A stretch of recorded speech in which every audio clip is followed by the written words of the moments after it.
What's up, you guys? Welcome to today's video. As you can tell by the title, we're going to be talking about the 2 times in my life that I have taken LSD. I'm going to tell you guys why I took it. I'm going to tell you guys what I experienced before, during, and after, and we're just going to have a little story time about that today. Now, before we get into it, I am not in any way glamorizing or okaying the use of this substance. It is my hope that in sharing my story, you guys will either be deterred from making the same mistakes that I made or educated on whatever topics we talk about. So today that happens to be LSD. Now, I do want to say that there has been a lot of research and a lot of amazing findings when it comes to psychedelics and mental health and psychedelics and recovery treatment. Now, I am not well versed in that, if I'm being honest. I don't know everything about it, but I am starting to learn more and more. So I don't want to demonize this. I don't want to say that this is a horrible thing or that you should or shouldn't do it. I am just sharing my experience and my personal account of what happened while I was taking this substance to better inform you guys and just to have my story known. I hope that makes sense. If it does bother you to talk about this kind of substance, please click off of this video. I will see you in the next one. For everyone else, let's kick this thing off. So this story time takes place in about 2008, early 2009. It was right after my emotionally abusive relationship ended. If you guys have not seen that video, I will leave it on the card up here. I was in my apartment. Now, many of you asked me after I filmed that video why he would leave his own house, and it's because I paid all the bills. So that was the reason, but this was my apartment, and for the first time in my life, I was actually living alone, and I loved that I could live alone and come and go as I pleased, and I didn't have anyone controlling my every move and saying who can and can't come over to our house, my family included. And that was very difficult for me, but after he left, I was able to have whoever over, and I was able to do whatever I wanted, good and bad. And I made a lot of bad decisions at that time in my life, and I was not a responsible adult. I was in a very bad place. But let's keep on track with this video.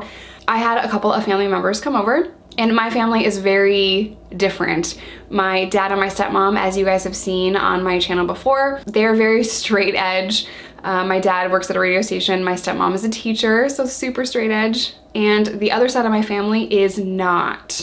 They're polar opposites, so I feel like I'm a good mix of the two. I don't know. But a couple of my family members came over, and they do the festival scene, and they're so talented with art and hemp jewelry, and they're very interesting people, very good-hearted, very kind people, and I love them so much.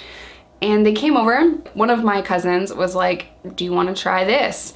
And I was like, "No, I don't," because I already was afraid to do that, and I was like, I'll pass. Well, after about 30 seconds of telling me what it was like, I was like, okay, I'll try it. The reason I tried it in the first place is because I was young, and I just wanted to try something I had never tried before, and I did that. So I had taken it, and some time goes by, and I didn't really think that it worked. I didn't think that I felt anything. And one of my other cousins said, "Hey, let's go to this barbecue, and it's kind of in the cut, and we'll go there and we'll hang out." Well, the place where this was, it was like out of town a ways, and they had about 2 acres of land, and there was a creek, and it was just really, really peaceful out there. And I automatically was like, wow, I really like it out here. As soon as we got there, I started to experience LSD for the first time. Like, I feel like it kicked in, right? And I walked outside because I just did not want to be in this house. Everyone's having a barbecue, and for some reason I had found my way inside, but the first thing I wanted to do was just go outside. And I went outside, and everything was just brighter, and all the colors of the grass and the trees and flowers and this creek that was running by just was magnified. And I remember sitting by this creek and just watching the water go by, and I was mesmerized by it. Now, the thing that is like kind of bad is that when you're taking this kind of substance, time is relative. I didn't know how much time I was sitting there, and someone had come up to me and they're like, "Are you okay?" And I realized that when they said, "Are you okay?" that I had just probably been sitting there for a while, and I was just staring at this creek and just staring at this water, and I I wasn't concerned about any of the drama in my life. There was like nothing that I was worried about. All I was concerned about in this moment of time was how beautiful the creek looked and how peaceful this was. And I was just really happy. Well, that is kind of how the first few hours of this started, was, you know, the trees are so beautiful and the colors were so vibrant. I didn't see things that weren't there. I just saw everything in a different way, if that makes sense. So we decided that we were gonna walk back into town. I have no idea why, because it was like 2 miles, but we decided that that's what we were gonna do. And my family member had his dog, which is a bull mastiff. It legit looks like Scooby-Doo, so the cutest dog you will probably ever see in your life. And we were walking into town. Now, the way that we walked into town, there was this highway, and there really wasn't much of a shoulder, but we were walking on the shoulder and walking back towards town. And the sun started to set, and I saw these lights. These lights just kept coming and going and coming and going. And I was like, wow, these lights are so beautiful. I have to touch them. This is why substances like this can be very dangerous. If you are not with a group of people that you trust, and a group of people that is going to look out for you and take care of you and kind of just be there for you, if you're freaking out or having a bad trip, or if you think lights on a road are interesting, bad idea to do this alone, like I said, or with people that you don't trust, or with people that are not gonna have your back. Because I was like, wow, these are so beautiful. I was walking out into the freaking highway, you guys. I was walking out into the road, and these lights looked so crazy to me. They were like all different colors, maybe not all different colors. They were not just yellow though. They were like yellow with hints of green and hints of blue, and I just wanted to touch them. They were fucking cars. And I'm walking out to the road, and my cousin was like, whoa, and pulls me back. And I was like, what? Just chill out, man. And the whole time I could have got hit by a car. So I kept wanting to do that. And I kept thinking like, whoa, just chill out. Like, I just want to touch these lights. Like, he's like, you're gonna get hit by a car. And I was like, oh, okay. And I like was able to understand like, oh, I'm gonna hit by a car. Okay, I don't wanna get hit by a car. So we had decided to go to a park, and for whatever reason, my cousin was like, here, hold the dog. That's a horrible idea for me in this current state. But I was sitting down in the grass at this park, and the grass was just so beautiful. And I remember touching it, and it felt so nice. And I took my shoes off, and I wanted, you know, my feet in the grass, and I was very, very calm, and I was just loving the scene. Well, the dog really wanted to run, and he kept pulling at me. And I thought, oh my God, he shouldn't be on a leash. He needs to be free. We need to let this dog free. It's not right for him to be on a leash. It's not right for him to be a hostage. And for whatever reason, I decided that this dog needed to be free. My family members, who are 10 years older than me and done this many times, I don't know why they decided to trust me with the dog, because that dog is our family and a family member. And I was like, let him be free. And he takes off running in this park, and I don't even notice that. For whatever reason. I'm looking at something else, and I guess I heard my cousin call for the dog, but then I wasn't really paying attention to it. And I got separated from this group because the 4 people that I was with went to go get the dog, you know, because my cousin's freaking out, like that's his child. And I just let his child run. I know it's a dog, but you guys, it's a serious matter in our family. So they went to chase after this dog, and I got separated from them, and I'm sitting there, and once I realized I was alone, I started to freak out a little bit. I was like, oh my God, like, why am I by myself? Where is everyone? And then I couldn't really remember like what had happened. I couldn't remember that like, oh, you just let this dog run and everyone ran after this dog. So I don't know how long I was sitting there before I realized I was alone. But once I realized I was alone, I decided to walk through the park. There was like this path that would lead me down to the street that I lived on. And I'm like, just walk down the path and just go home.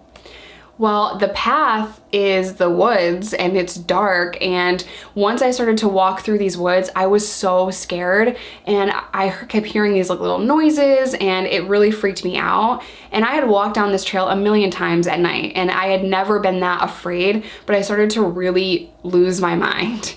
And I started to hyperventilate a little bit, and I started to get concerned because it was just, it's so hard to explain. I wasn't hallucinating, I wasn't seeing things that weren't there, but the trees like were really scaring me.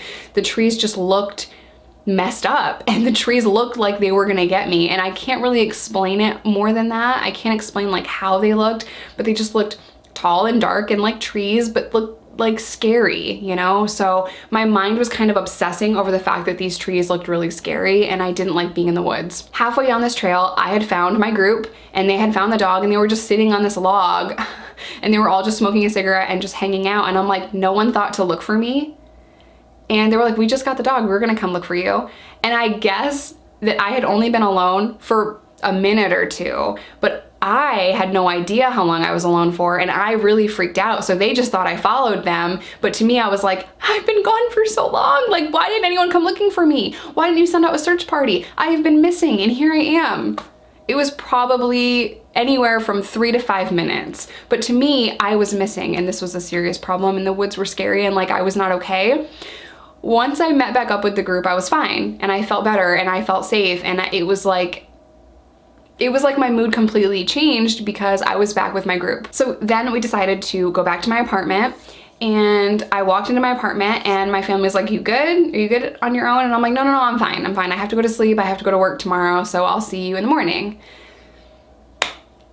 I did not go to sleep. The way that my apartment was, I didn't have a lot of furniture because I just had a really nasty breakup, and I had like a moon chair and then a recliner and a coffee table and a computer desk. And I had recently bought these really long red suede curtains, and they were like floor to ceiling curtains, and by the curtain, like by the windows, there were vents for the air, and they were blowing the curtains. Well, that's important for a second. I sat in the chair, and it was about midnight, and I'm like, okay, I have to go to work tomorrow at 3, plenty of time to sleep. I'll be totally fine. I sat in this chair, and I was just staring at the clock, and I'm like, wow, it's already 2 a.m. Staring at it. Wow, it's 4 a.m. Oh my God, you have to go to sleep. Go to sleep. Go to sleep. And now I'm freaking out because the time is going by so fast in my mind, and I don't know what to do, and I'm like, I have to go to work, I have to go to work, I have to go to work. Oh my God, and now I'm freaking out. Now it's 6 a.m. and I still have not slept, and I have to go to work at 3, but that's okay. There's still plenty of time. Now, in the blink of an eye, it is noon, and noon is the time that I started to get ready for work, and it's like, oh my gosh, like I'm in so much trouble. So I no longer felt like I was seeing things vibrant. It had worn off, but I was just awake, and I could not go to sleep while that was still happening. And I tried to go to work, and I was there for a couple hours, and I said, I don't feel okay. I'm exhausted. I didn't sleep really last night. I don't feel good. I have to go home. It was just so crazy to me that like the clock was just going faster and faster and faster and faster. And I'm like, what do I do? I have to go to sleep. What do I do? And while I was watching that clock, I forgot to mention this, while I was watching the clock, when the curtains were like moving because of the vent, it kind of freaked me out, and it looked like it was breathing. Now, it's funny that I had that experience because I have seen other people take shrooms and take other things, and they have said the same thing. They feel like the curtains are breathing just because of the way that they're moving. But I feel like when you're on something like that, everything is intense. So if you do see curtains moving, like it just appears like you're going, it looks like breathing, and it is like super trippy. So it's just funny to me that I had thought that they were breathing, because later on, like 6 months later, I had to babysit someone that had taken shrooms, and they were really freaked out because the curtains looked like they were breathing, like in that apartment, those curtains and everything. Except when this person was on shrooms, they were afraid of the curtains. I was just like, wow, cool, that looks like they're breathing. But to this person, like months later, they looked at those curtains and they thought it was really bad, and they were really afraid of these curtains, you know? But when I was on acid, I didn't think that they were like a danger to me, if that makes sense. I don't know. So it was just kind of interesting to have those two different experiences with different people on a psychedelic, look at those curtains and see something differently. As most of you know, I struggled with addiction for a really long time because I was trying to just not be in my moment. Because I was just trying to not feel the things that were going on in my life. I was trying to self-medicate my depression and my mental health issues, as well as numb myself from the reality that my life was. I was so unhappy. I was so miserable, and I just wanted to make money and sell also, but I wanted to not feel those emotions. And I did that for a really long time. For a really long time, I wanted to numb myself and numb I wanted to turn it off. I just didn't want to think about anything, the pain, my mental health issues, my depression, my life situation, my failed relationships. I was just so miserable. And I didn't think that life was possible on the other side, but I am living proof that sobriety is not only possible, but sobriety is beautiful. I don't wake up sick anymore. I don't wake up and chase a substance anymore. I wake up excited for the day. I wake up happy. And for a really long time, I woke up angry for all of the reasons I just mentioned. You know, my life was tough, and I also struggled with anger issues. So I remember in my past life dealing with addiction, I used to wake up so angry, and I just hated myself and I hated my life, and I had no self-confidence, and I had so many issues.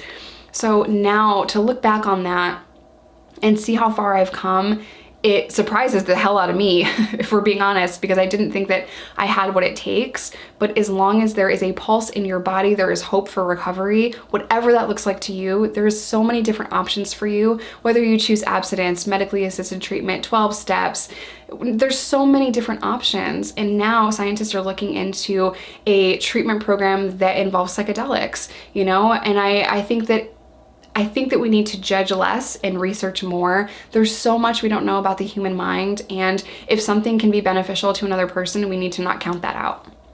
So I'm gonna end today's video here. I love you guys. Stay safe, stay sober, whatever that means to you, and I will see you in my next one.